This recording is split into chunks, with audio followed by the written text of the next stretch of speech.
Être toujours joyeux reflète une disposition du cœur qui choisit de faire confiance à Dieu en toutes circonstances, en toutes choses.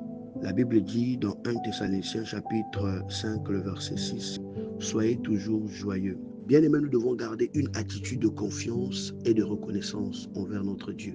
C'est une joie qui coexiste avec les épreuves. Malgré que tu es dans les épreuves, mais tu es en joie. Les gens même de ton entourage, les gens même de ta famille ne comprendront pas. Ah, mais comment tu vis ce genre de situation? Mais tu gardes espoir, mais tu es en joie, ça ne te vole pas ta joie. Tu n'es pas dans une tristesse profonde, mais tu restes en joie. Voilà pourquoi la Bible dit, dans Philippiens chapitre 4, le verset 4, « Réjouissez-vous toujours dans le Seigneur. » Je le répète, réjouissez-vous. Réjouissez-vous toujours dans le Seigneur, bien-aimé. Oui, nous avons une joie, nous les enfants de Dieu, parce que nous sommes enseignés, nous sommes équipés, nous sommes formés par la parole de Dieu. D'où nous avons une joie qui coexiste avec les épreuves. Tu es dans les épreuves, mais les épreuves ne te volent pas ta joie. Tu es dans les épreuves, mais les épreuves ne te volent pas ton bien-être, ta paix intérieure. Tu restes un combattant, tu restes un soldat de Dieu. Tu restes au combat avec le javelot, avec ton épée, en train de combattre avec l'épée de l'esprit en main. Ta joie là, qu'est-ce qui nourrit cette joie là, bien-aimé de le Seigneur? La prière et ta gratitude envers le Seigneur. Ta vie de prière nourrira toujours cette joie-là que ça va aller, Dieu va faire, le Seigneur va agir puissamment. Voilà pourquoi la Bible nous répète de prier sans cesse et nous devons toujours rendre grâce en toutes choses. Prier sans cesse et rendre grâce en toutes choses. Cela montre clairement que cette personne-là, que tu as une relation vivante avec Dieu, parce que Dieu est source de paix et d'espérance. Voilà pourquoi j'encourage quelqu'un, quelle que soit cette maladie-là que tu es en train de traverser, garde confiance en Dieu. Comme le dit Romains chapitre 12, 12.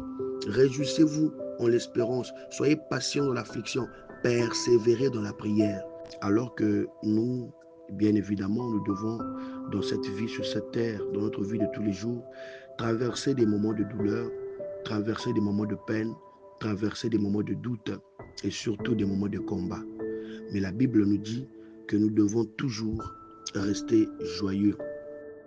Bien-aimé, la joie d'un chrétien n'est pas fondée sur autre chose mais que sur la foi. Notre joie à nous est fondée sur la foi, non sur les circonstances que nous traversons au quotidien. Oui, une joie constante, une joie perpétuelle pour un enfant de Dieu, cela veut dire tout simplement que cet enfant de Dieu-là a la foi que tout ira bien, à la foi que Dieu fera grâce, à la foi qu'il y aura de grands témoignages. Oui, parce que nous savons tous ici que la vie sur terre n'est pas une vie facile. La foi chrétienne repose sur une vérité immuable, bien-aimée, sur l'amour de Dieu, la grâce en Jésus-Christ et l'espérance de la vie éternelle. Oui, quand nous pensons à l'amour de Dieu, la grâce en Jésus-Christ, l'espérance de la vie éternelle, parce que nous avons l'espérance de la vie éternelle, alors il y a une joie intérieure profonde qui ne nous quitte pas. Voilà pourquoi un enfant de Dieu doit toujours se dire que nous sommes des pèlerins. Cette douleur-là va passer, mais aussi Dieu fera toujours grâce lorsque nous traversons des moments difficiles, des périodes de doute, des périodes de combat, des périodes compliquées.